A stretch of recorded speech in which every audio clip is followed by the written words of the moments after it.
다음은 실전 상담 원수 순서입니다. 원수는 고민을 한 방에 해결해 준다는 뜻을 가지고 있습니다. 물론 10분 남짓한 답변으로 완전 해결은 어렵겠지만 운동할 때 하는 원포인트 레슨 같은 개념으로 보시면 좋을 것 같습니다. 그럼 실전 상담 원수 시작해 보겠습니다. 아직 SNS를 통해서 사연이 오지는 않고 있습니다. 오는데 시간이 많이 걸리는 것 같죠? 그래서 이번에는 영화를 각색해서 사연을 좀 만들어 봤습니다. 영화 내용이 나올 수 있으니까 스포일러가 돼서 안 보신 분들은 좀 알아서 주의가 좀 필요하실 것 같습니다. 모두들 이게 경험이 많으셔가지고요. 사실 저희가 다 각색을 한 건데 되게 생생한 사례들을 되게 잘 만들어 보신 것 같아요. 오늘은 외국 사시는 분들의 사연을 한번 좀 가져와 봤습니다. 네. 첫 번째 사연입니다. 첫 번째 사연은 엔칸토에 나오는 루이사님의 이야기입니다. 네. 혹시 이 사연의 영화에 대한 스포일러가 약간 있을 수 있으니 참고하시기 바라고요. 사연 보겠습니다. 저는 3녀 중 둘째이고 직장인입니다. 둘째지만 장녀 같은 딸입니다. 집에서 중요한 일이 생기면 주로 제가 처리하게 되는 것 같아요. 가족의 든든한 기둥이란 얘기도 듣고요.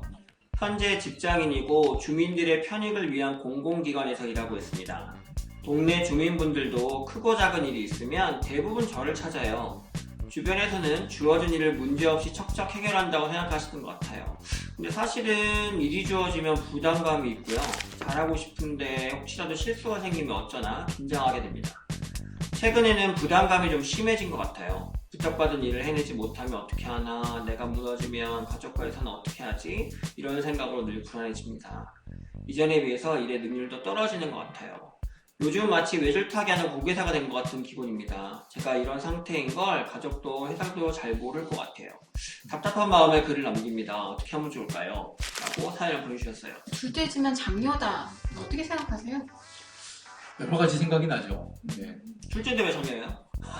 그러니까. 둘째인데? 그래서 벌써 복잡한 거야. 어.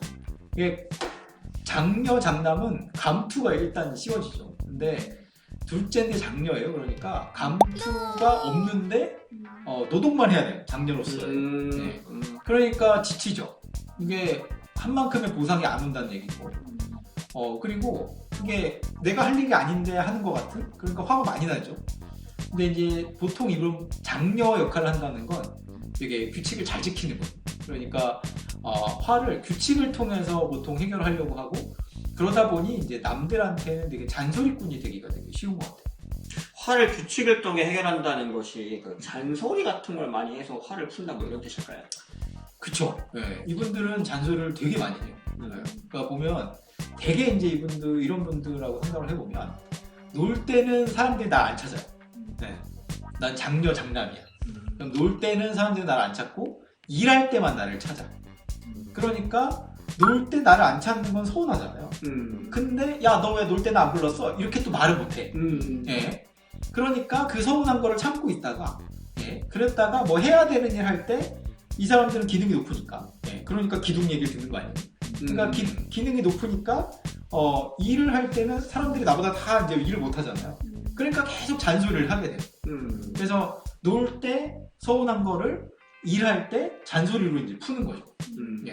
그런데 잔소리를 하려면 이제 나는 규칙을 잘 지켜야 돼. 그러니까 내가 잘해야 니들은 왜 나만큼 못해? 이런 이제 잔소리를 할 수 있는 정당성이 생기는 거니까.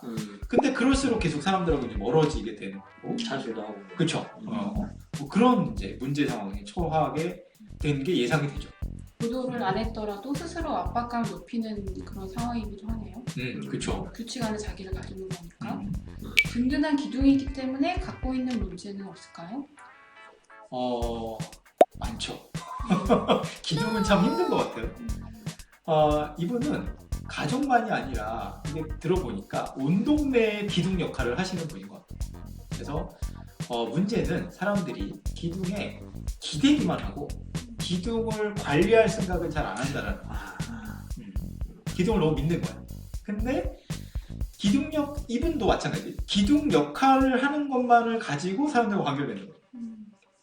그러니까 다른 식의 관계에 대해서는 훈련이 전혀 안 돼 있는. 예를 들면 내가 기둥 역할을 하고 그러니까 남들을 돕는 역할을 하는 이런 남들보다 위에 있는 역할은 되게 익숙한데 남들과 노는 관계, 평등한 관계, 남한테 내가 의존하는 관계 이런 관계가 다 있을 수 있는 거고 사람마다는 그런 게 조금씩은 다 필요한데 근데 이분은 너무 자기가 우위에 있는 자기가 주도하는 요 관계에만 이제 너무 익숙한 거죠. 예. 어떻게 보면은 다양한 관계, 뭐 노는 관계든 뭐 내가 의존하는 관계든 이러한 관계를 맺는 것도 어떻게 연습 같은 게 좀 필요한가 봐요. 맞아요. 다 다르죠. 저도 센터장이잖아요. 우리 다 센터장이잖아요. 그럼 센터장으로서 여기 이제 센터의 직원들을 대할 때는 이렇게 돼야죠. 제가 이제 위에 있어야죠. 그런데 사실은 이건 또 나름 뭐 통제를 할 수 있는 통제감을 느끼는 어떤 자존감을 높이는 기회가 되기도 하지만 의사결정을 제가 다 해야 되는 부담감도 있죠. 그래서 가끔 선배들 만나서 별거 아니지만 선배들 밥 사줄 때 너무 좋아요. 공짜로 밥 얻어 먹을 때 나한테 책임이 없는 상황. 예.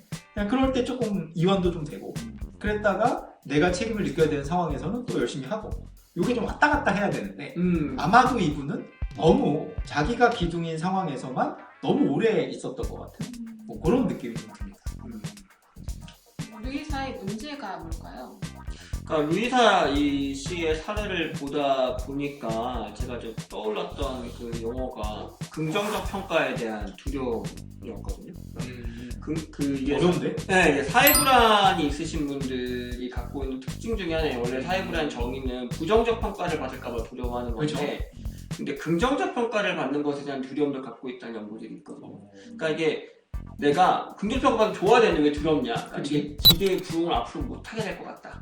그걸 유지하지 못하는 거에 대한 그렇죠. 두려움이네. 내가 한 번은 이렇게 운이 좋아서 잘 했는데 내가 이걸 계속 잘하면 앞으로 더 잘해야 되고 더 이걸 유지해야 되는데 그걸 못할 것 같아. 그러면 그때 들어올 부정적인 결과 이런 거에 대해 굉장히 과도하게 좀 걱정을 하는 것 같다. 그래서 이 루이사 씨도 보면 이제 뭐 실수를 하게 되면 어떡하나, 내가 앞으로 이걸 점점 이렇게 놓치게 되면 어떡하나 이런 걱정들을 하시잖아요. 그러니까 이게 그 유지해 나가는 거, 기대를 계속 부응해야 한다는 거에 대한 큰 부담감도 있는 것 같아요.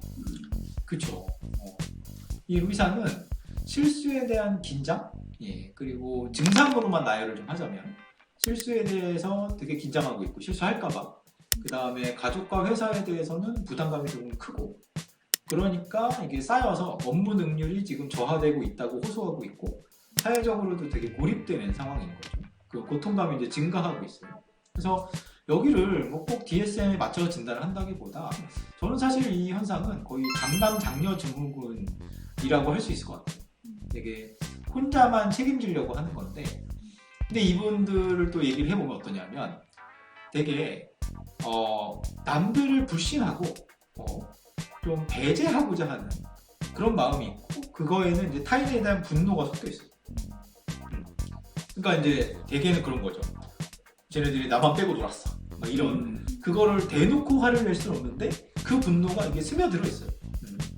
그러다 보니까 이분들은 내가 되게 잘났어. 막 그래서 남들을 막 뭐라고 하는 게 아니라 이 남들을 믿을 수가 없는. 그러다 보니 나 혼자 할 수밖에 없는.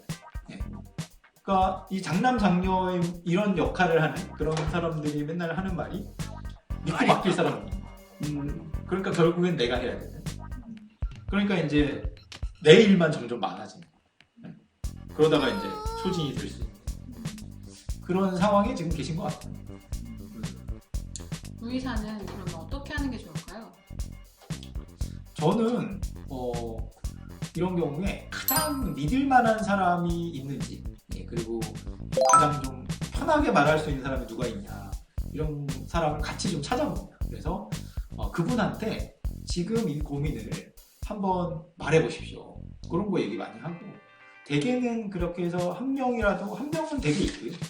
그랬을 때 말을 하고 오면 되게 그 상대방들이 되게 하는 말이 네가 안 해도 돼. 너도 좀 쉬어. 이런 말 많이 합니다. 그 말 한마디만 듣고 와도 마음이 좀 편해지는 경우들이 많고요. 그리고 이게 이제 기둥 역할이기 때문에 하고 있는 행동이 있어요.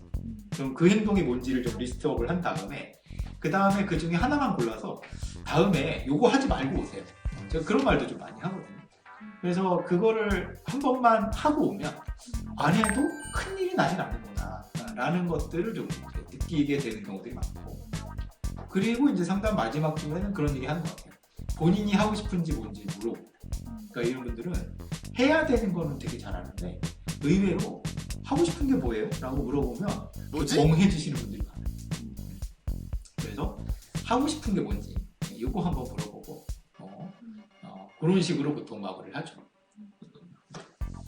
그러니까 만약에 로이사가 내담자로 왔다면은 저는 이제 최근에 능률이 떨어졌다 뭐 이런 얘기를 하고 계셔서 최근에 아마 부담감을 증가시키는 어떤 일들이 있었을 것 같아요.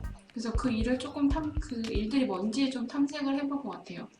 왜냐하면 보통 가지고 있는 이제 단단한 생각들이 있을 것 같은데 여기서 얘기하는 부탁받은 일을 해내지 못하면 어떻게 하나? 내가 무너지면 가족과 해서는 어떻게 해야 되나? 이런 생각들이 자동적으로 떠오르는 생각일 것 같거든요. 이런 생각들이 그 꼬리를 물고 좀 탐색하는 과정을 가게 되면 내가 믿고 있는 합리적이지 않은 어떤 신념들과 만나게 돼요.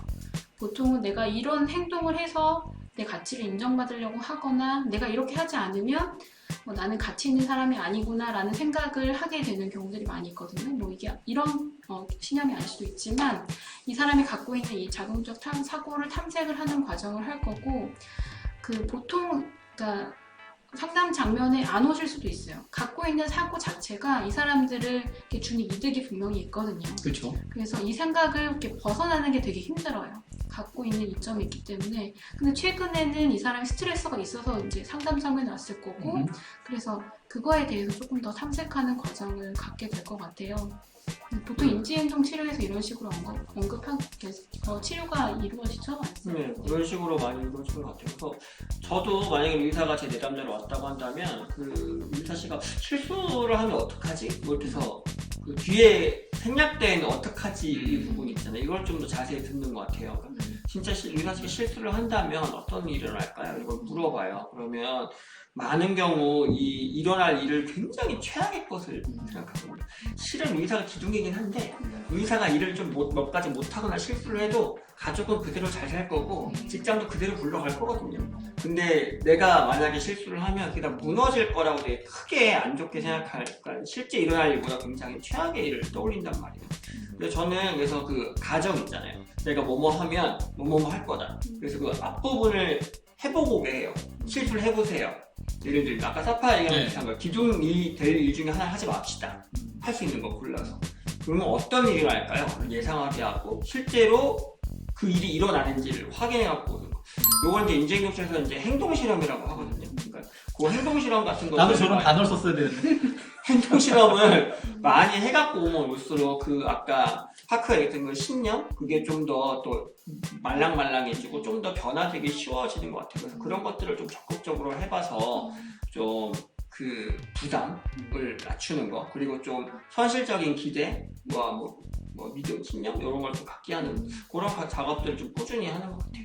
단단한 생각을 변화시키기 위해서는 행동의 변화 작더라도 행동의 변화가 있는 게 되게 중요할 것 같아요. 그렇죠. 행동의 변화를 굉장히 자주 하는 거. 그러니까 전 맨날 여러분한테 그런 얘기를 하거든요. 안 해본 짓을 자꾸 하셔야 변한다고. 그래서 안 해본 행동들을 자꾸 하도록 좀 많이 도와주는 편인 것 같아요. 네.